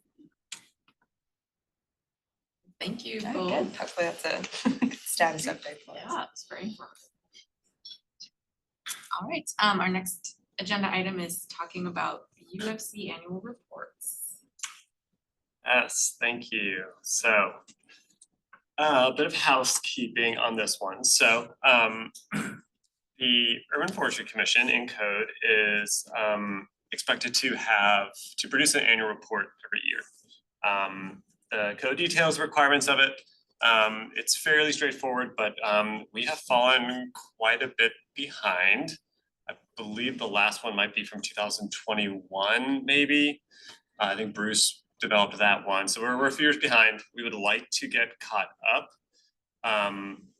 In order to do that, we'd like to keep it as manageable as possible and also both aligning with what other advisory bodies do in terms of their annual report and make sure that what we propose is sustainable and that's something that either staff or commission volunteers can manage going forward. So in the past, it has been a fairly robust document. The Parks Board in particular does a memo every year. That's typically a 2-page written statement. It's not formatted. It doesn't have photos or things like that. That is a little more to the point and meets the requirements. So like to have a short discussion on how the commission would like to address this. This is not the commission's fault. This is staff's fault for not staying on top of it. So I want to own that part of this. But would like to get us up to speed. So what I'd like to propose is that I'm happy to draft a memo sized report for each of the years that we are overdue. It would be looking back at topics covered, meeting minutes, and covering all the requirements that code has for those reports. And bring those to a future meeting, probably in the next 2 or 3 months. I want to acknowledge all the work that Bruce has done on these in the past. But my worry is that creating reports to that level probably don't have the capacity either to get us through the backlog or to really sustain that type of reporting going forward. So I want to propose that as a way to get us level, but also open up this for a conversation on that as well.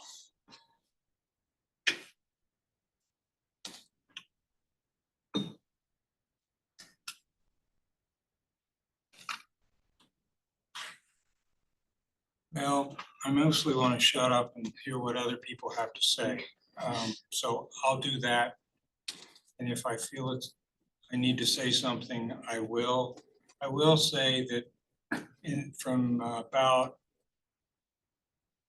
the reports that were done by UFC members that I'm aware of, and this only goes back to about a little bit before 2015, were done by UFC members, but they were all retired or semi-retired.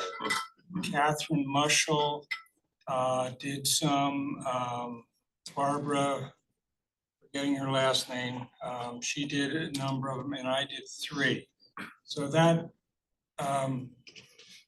but, so I'll just say that was the, that's not true for everyone. I have reports prior to that time, but it's not clear who wrote them because it's a government document and usually there's not an author, which I think is unfortunate. So. Thank you for that context. Commissioner Clapp? Thank you. Yeah, I also, I know that it's like it's no one wants to do it kind of housekeeping thing. And so I don't blame staff for focusing on other things. I think you guys have been doing a very good job helping us out a lot. So don't beat yourself up, Brian. You're doing a great job. But yeah, it is, I do agree, having said that, that if it is to be done, and we of course have to do it, I think boiling it down and making it as simple and easy as possible would make it worth it. Although, you know, it would be great to make it look really nice. Everything is better when it looks nice. But if it is unsustainable, then yeah, I think it might be simpler to do it in the sort of format you are recommending.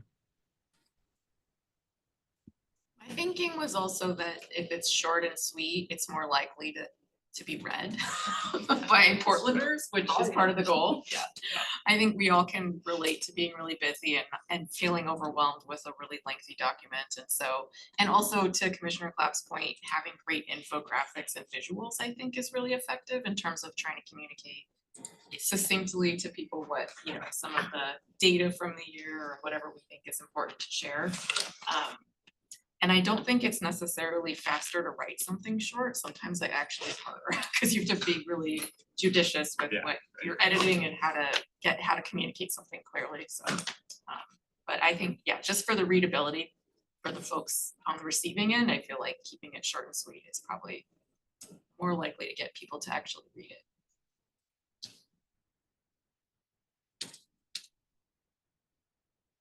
Mm-hmm. All right, here I go. Sorry about this. Since the early 90s, when the Urban Forestry Commission was first formed, it's been very clear that this is a document written by the Urban Forestry Commission. The one specification that's been there relates to you're supposed to address how you're relating to other bureaus. That has been consistent in 95, 2004, 2015. Whatever else is, there is no other direction in there as to what's supposed to be in it. I like to think that Urban Forestry Commission, which writes the report, it has flexibility, just so it addresses what's in the code. And if we don't have anybody who's really wants to go into reading all the stuff and getting an artist and summarizing and put a historical context, that's fine. but then maybe we might. Catherine Marshall was an English major. It's not surprising. She would have been interested in doing this. I like to have a historical record, so I want a context. 20 years from now, if you look at a 2-page annual report that Brian's talking about, I don't believe it's going to give you a great deal of information that's useful for understanding why were they doing what they're doing. But I appreciate, if we don't have anybody who wants to go into those details, that's fine. We still need an annual report, and it needs to be done on a timely fashion. There was a time when Barbara was doing it, she did them in February, like February of 2024, she would have had the one ready for 2023. And then it was assigned task. Okay, we obviously haven't done that in quite a long time. I don't know why. We haven't approved the one for 2021, even though it was submitted months ago. It never gets to the agendas. So I appreciate that we are behind and we can get there. But it is, and we had this discussion in UFC in 2018, I believe it was, or 19, where Brian brought forth the same proposal. And there was not agreement to go that way. And I said, okay, I'll write one.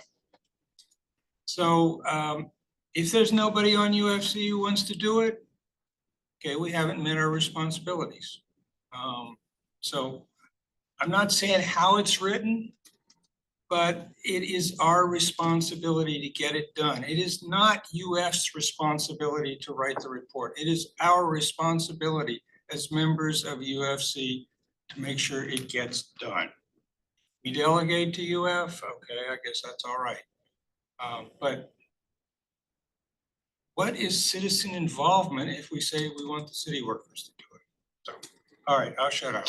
I'll go with whatever the will of the commission is.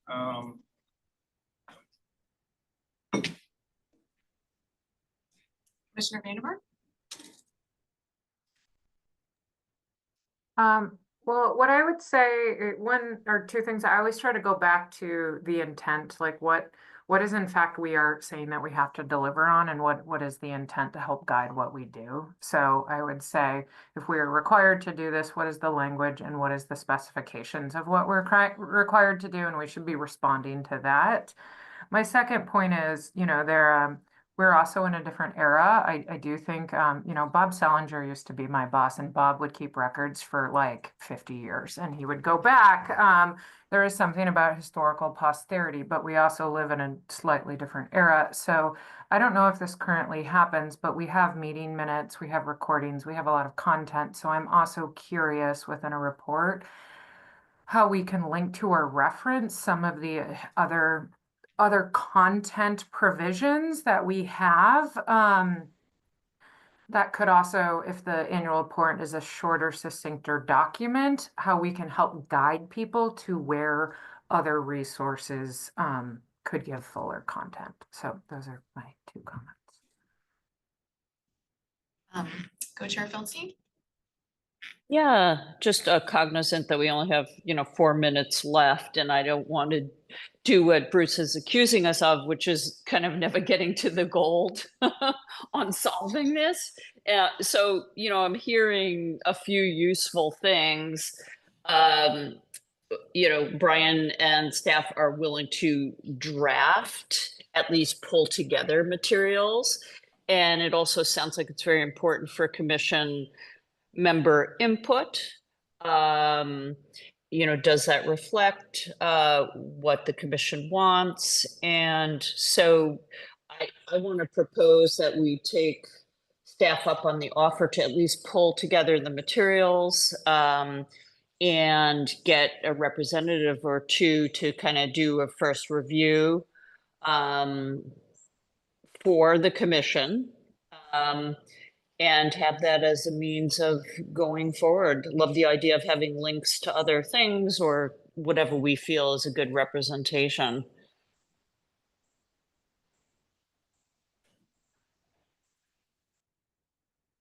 Great, thanks. Think of how we should move forward on this. Do we need to vote on this as far as how to proceed? I think I would like just to know the kind of consensus of the group so that whatever we do next reflects how the commission likes to go. If there's a volunteer to draft these, I'm happy to relinquish that. I am not insisting by any means. But I think I would like agreement sort of on the format, because I think that has been a barrier if it's viewed as a multi-page lengthy document. It's gonna take more effort, so.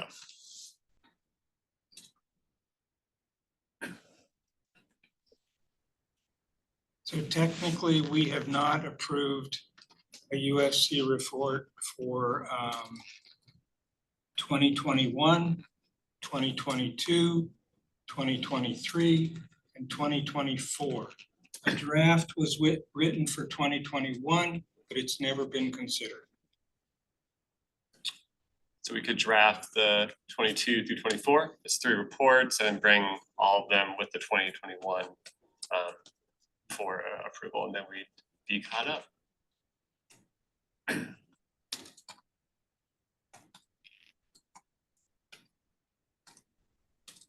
Bruce, is that a motion?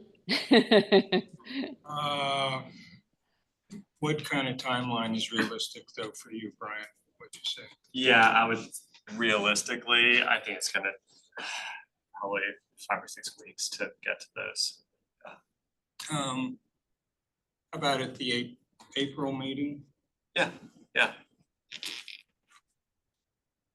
So I would propose that at the April meeting, we consider the 2021 annual report that I submitted a while ago, and the 2022 through 2024 reports that Brian will bring to us. And so that's at the April meeting, whenever that is. And that be put, no, I'll shut up, that's enough. On the time needs to be put towards it. What The you're thinking for beginning of the agenda, not the end. Are we also discussing the format?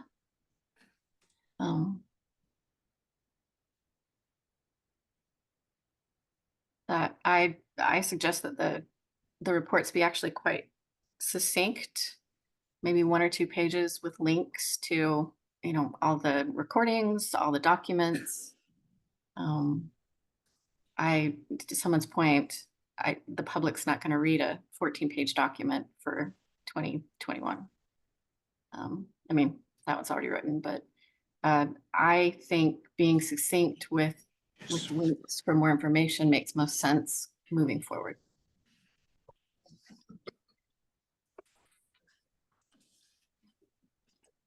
I would also like to add that we have 1 or 2 reviewers, pre-reviewers, before it comes to the commission.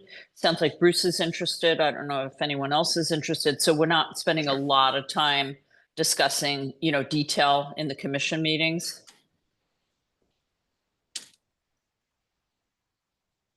Yeah, that's great. I like that. Thanks.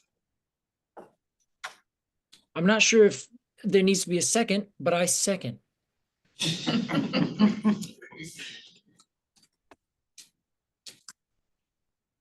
All right, all in favor of this plan?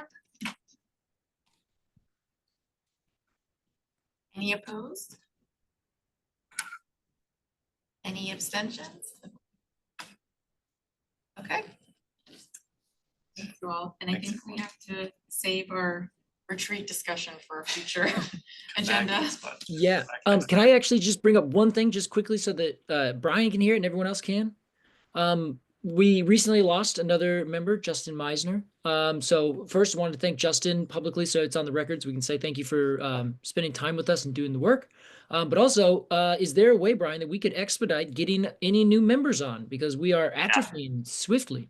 We are, yes. So we have 2 members that we have been moving through the approval process, 2 candidates. They were submitted to the mayor's office last week. Okay. So the mayor actually appoints with confirmation by city council. So we're at the very end of the process for those 2. I think we will look back at, we interviewed some really qualified candidates that did not move forward, but were still really strong candidates. So I think there's a good potential, maybe we look back at others who've already applied in the last round of recruitment to maybe fill the third seat now that we have a third seat opening. So yeah, I know that y'all need additional folks on the commission here. So hopefully we'll get this on the city council agenda very soon. Awesome. Thank you very much. And once we get the mayor's approval, I'm happy to share information on who is moving forward. We just didn't want to share that until it's kind of confirmed. So. Do I dare make a motion that the Urban Forestry Commission is very supportive of urban forestry, considering for the third spot only candidates that have already applied? Can we do that? You can definitely express support for that approach. Yeah, that's great. That would I'm save us making a lot of that time. motion. I got nothing. I can second.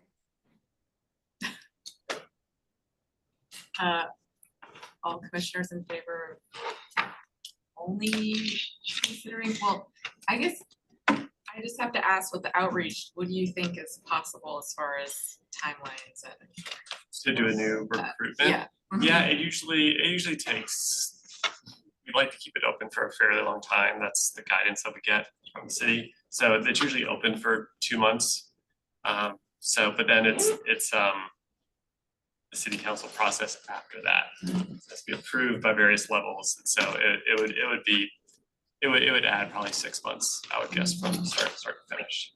Do you feel that there's sort of, because you just did a round of outreach, do you feel like there's more that we could do, or do you feel that, like, I don't know, I guess, like, how worth it is, I guess, I don't know. To do another round? Yeah. We would get different people than we, but I think we did get some good candidates. So I think it's great for the commission to express support for reviewing ones who've already applied first.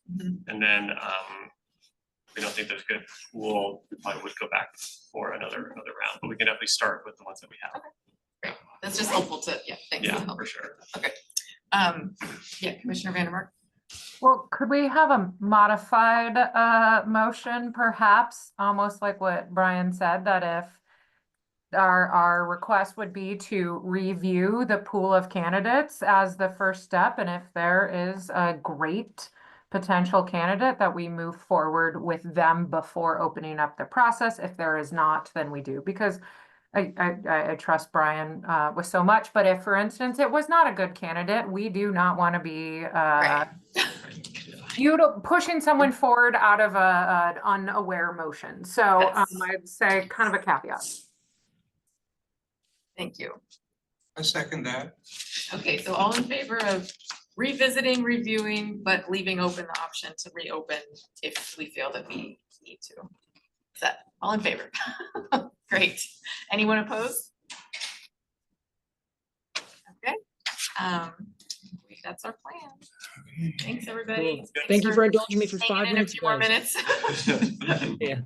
Thanks, everyone. Great.